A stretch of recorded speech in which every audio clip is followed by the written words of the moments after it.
Berbicara tentang CPNS atau P3K adalah impian untuk menjadi bagian dari birokrasi negara dan berkontribusi pada pembangunan bangsa adalah hal yang sangat wajar. Bagi Anda yang mempunyai cita-cita mulia tersebut, jangan kemana-mana. Tetap stay di podcast Diskominfo Menyapa karena sudah hadir bersama saya di sini, Bapak Ibu dari Badan Kepegawaian dan Pengembangan SDM Kabupaten Maluku Barat Daya. Sungguh luar biasa hadir di sini Bapak Kaban Pak Edward J.D. David STME yang sering disapa Pak Boni. Apa kabar Pak? Baik Ibu Yohan, terima kasih untuk waktunya. Ya, dan juga ada bersama di sini Kepala Bidang Pengadaan dan Pemberhentian ASN Ibu Linda Saran. Halo Ibu. Halo. Dan Ibu Kabid Mutasi dan Promosi Yosefina Matni yang sering disapa Ibu Mei. Dan juga Pak James Sirilal SH. Halo Bapak, apa kabar ya?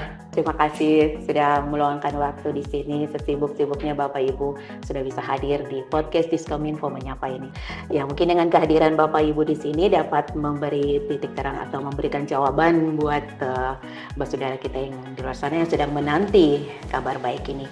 Ya, langsung saja mungkin Bapak Ibu bisa menjawab, bisa memberikan tanya tentang CPNS ini atau penerimaan P3K ini, berapa jumlah atau kuota keseluruhan penerimaan CPNS atau P3K di Kabupaten Maluku Barat Daya di tahun 2024 ini. Ya mungkin dengan sekaligus rinciannya Pak, sesuai dengan jurusan atau bidangnya. Oke, silakan Pak, boleh.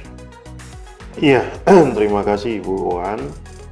Memang beberapa hari terakhir, ya tepat dari minggu kemarin memang pemerintah daerah sudah merilis resmi Pemda soal formasi CPNS yang akan diterima oleh Kabupaten Maluku Barat Daya di tahun 2024. Jadi berdasarkan keputusan Menteri Pendayagunaan Aparatur Negara dan Reformasi Birokrasi Republik Indonesia nomor 293 tahun 2004, pada tanggal 1 Agustus kemarin, Pak Bupati Maluku Barat Daya telah menerima formasi CPNS berdasarkan SK Menpan tadi.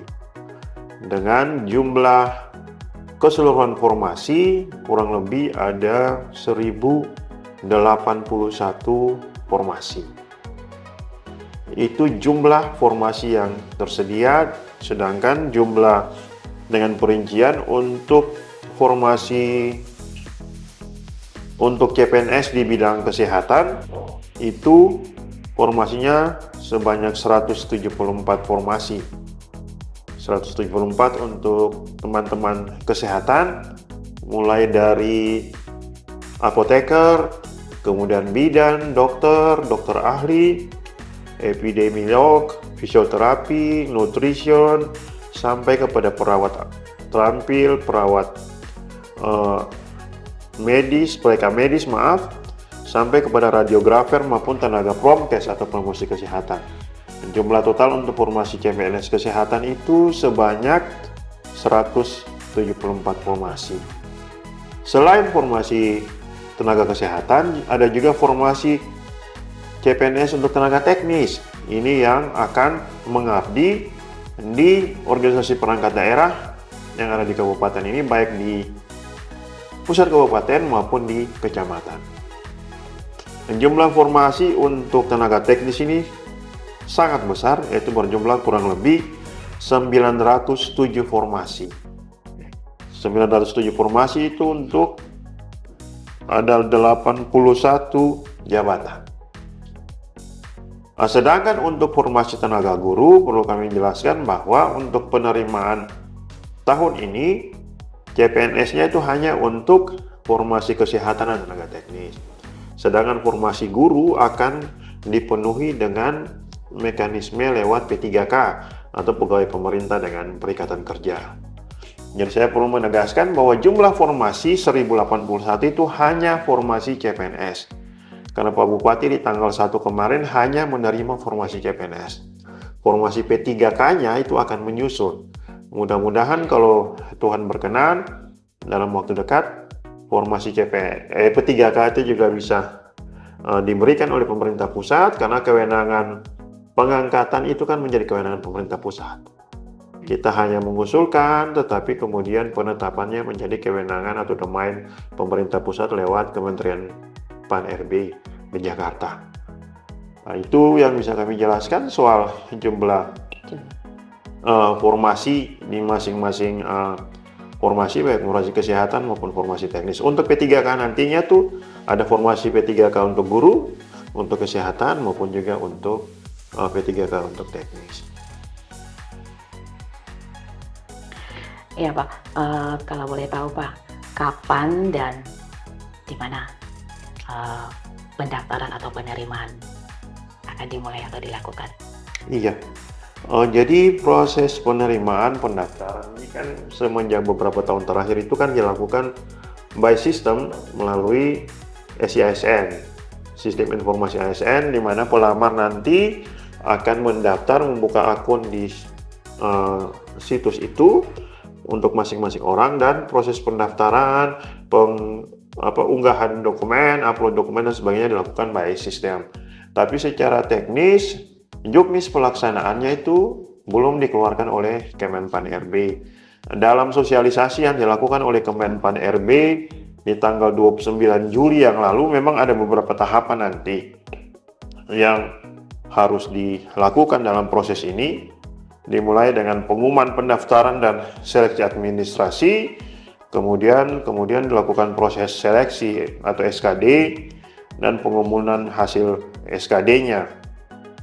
Baru kemudian dilakukan proses CAT maupun non-CAT yang direncanakan sebenarnya akan mulai dari bulan Agustus ini sampai mungkin per akhir tahun atau bahkan di awal tahun depan. Tetapi sekali lagi kami masih menunggu juknis yang akan dikeluarkan oleh Kemenpan-RB dan BKN sebagai instansi yang akan menyelenggarakannya, dan mudah-mudahan dalam waktu dekat akan segera bisa didapatkan. Jadi pendaftarannya tetap by system lewat SIASN.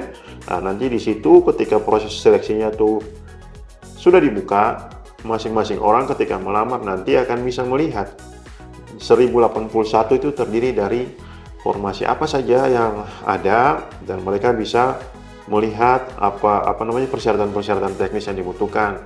Misalnya untuk formasi arsiparis, misalnya untuk tenaga teknis di OPD-nya dibutuhkan orang dengan background sarjana apa. Dan satu hal yang menggembirakan bahwa di formasi yang 1081 itu ternyata atas usaha kita bersama, teman-teman di para Bapak Ibu Kabit ini juga kami bekerja keras untuk ini. Dan dalam formasi 1081 khusus untuk tenaga teknis itu juga tersedia formasi untuk lulusan SLTP dan SLTA. Bahkan untuk diploma 3 juga tersedia. Sedangkan untuk yang kesehatan, karena itu backgroundnya teknis, jadi memang hanya yang yang memiliki background ilmu kesehatan yang bisa melamar. Tetapi untuk yang teknis, yang lain tersedia formasi, bahkan jumlahnya ratusan formasi untuk lulusan-lulusan SMA, SMK sederajat yang bisa nanti mendaftarkan diri dalam proses seleksi. Menurut kami ini kabar baik, karena kan anggapan orang CPNS ini hanya untuk lulusan diploma maupun lulusan S1, D4 atau bahkan S2, tetapi puji Tuhan, formasi yang kita dapat ini juga tersedia formasi untuk lulusan SLTA atau SMK sederajat. Oke Pak, faktor, kalau mau lihat faktor apa saja yang mempengaruhi diadakannya penerimaan CPNS? Yang pasti kan kebutuhan pengembangan pembangunan kan Ibu. Nah, memang yang menjadi faktor utama besarnya kuota yang kita lakukan, yang kita terima adalah bahwa memang pemerintah pusat, karena kan kewenangan pengangkatan itu wewenang pemerintah pusat. Pemerintah pusat menyediakan kuota yang cukup besar, Lalu kemudian instansi pemerintah, baik instansi pusat, instansi daerah, itu kemudian melakukan permintaan atau pengusulan formasi-formasi yang dibutuhkan. Nah, dari situ kemudian ditetapkan oleh Menteri Pan-RB sebagai regulator soal pengangkatan pegawai ini. Memang kendala utamanya kemarin kan kita pernah punya pengalaman saat penerimaan CPNS tahun 2020. Kita pernah sampai di daerah ini kan ada demo-demo, ketika saat itu kita yang seharusnya menerima kuota itu kan tidak mendapatkan. Nah, dari situ kemudian atas arahan pimpinan daerah, kami diminta untuk bagaimana mempersiapkan semua dokumen yang dibutuhkan sehingga kita bisa menjemput kebutuhan formasi yang besar itu. Dan atas kerja keras semua teman-teman di BKPSDM, para kabit dan staf-staf di sana, dan juga ada peran dari teman-teman di bagian organisasi Setda MPD. Kami bersama-sama bagaimana memenuhi semua persyaratan yang dibutuhkan sehingga jumlah formasi yang kita minta itu sangat besar memang, dan puji Tuhan bisa disetujui oleh pemerintah pusat. Begitu Ibu. Iya Bapak. Nah ini nih, saya ingin tahu apa saja ya mungkin di saat pengurusan seperti ini Pak, mungkin ya istilahnya lobby mengelobi, apa ada kendala di saat seperti itu kalau menurut apa? Soal lobby dan lobby menglobi kan itu istilah dalam terminologi yang sering orang gunakan sebenarnya, tetapi dalam zaman transparansi seperti ini sebenarnya kesulitan sebenarnya kemarin itu kita mempersiapkan dokumen pendukung. Itu yang kami kerja keras untuk itu, karena semua usulan formasi itu harus dilengkapi dengan persyaratan-persyaratan teknis yang harus dipenuhi, baik dari sisi anjap ABK-nya maupun jabatan itu harus dilengkapi dengan syarat-syarat umum, syarat-syarat khusus. Itu yang memang kami kerja keras untuk itu. Jadi 1081 ini kami mengusulkan kurang lebih kemarin 1100 lebih. Jadi dari yang kami usulkan yang sudah disetujui itu hanya berkurang kurang lebih 30. Jadi dalam waktu yang singkat dengan deadline-deadline yang ditetapkan oleh pemerintah pusat itu, teman-teman di BKPSDM maupun teman-teman di organisasi, bagian organisasi itu bekerja keras menyiapkan semua persyaratan teknis yang dibutuhkan. Itu kendala yang kami hadapi sebenarnya, tapi atas kerja keras bersama, kemudian juga arahan pimpinan daerah bahwa mau tidak mau, suka tidak suka harus ada kuota CPNS.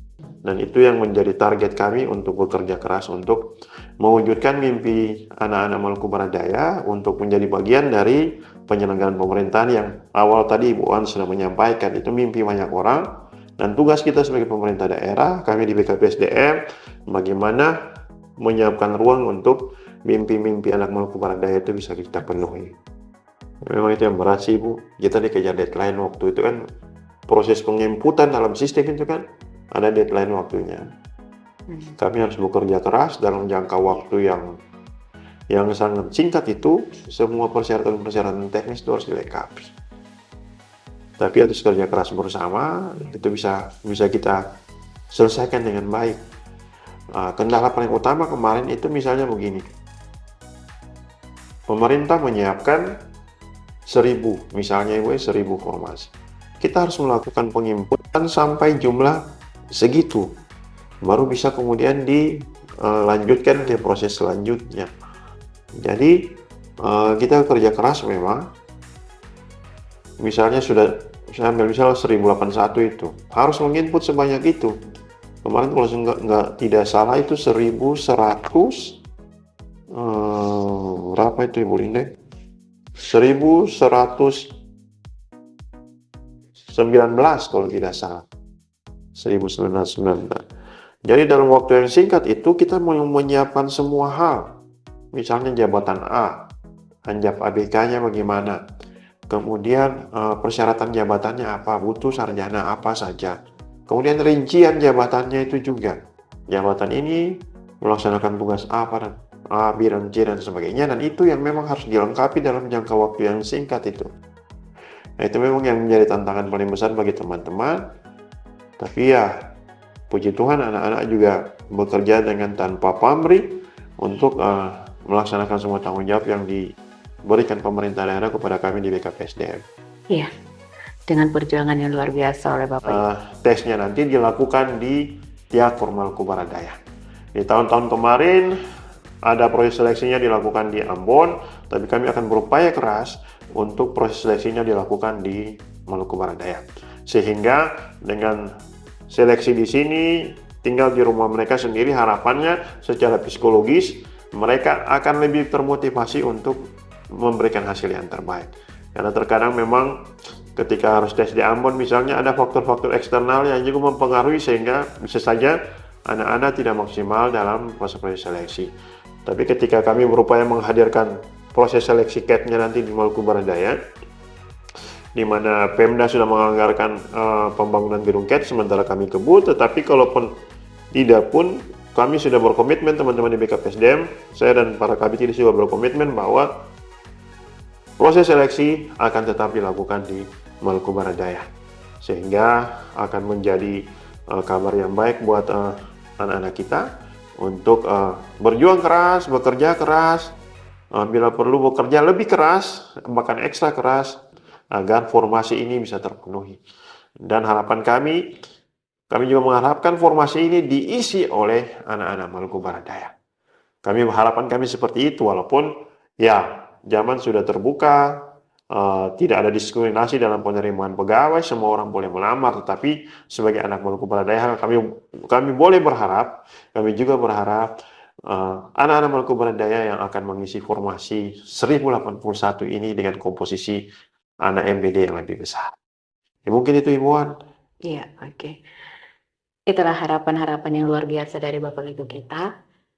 Begitu besar harapannya buat kita semua, khususnya buat saudara semua yang sedang menanti penerimaan CPNS dan P3K ini.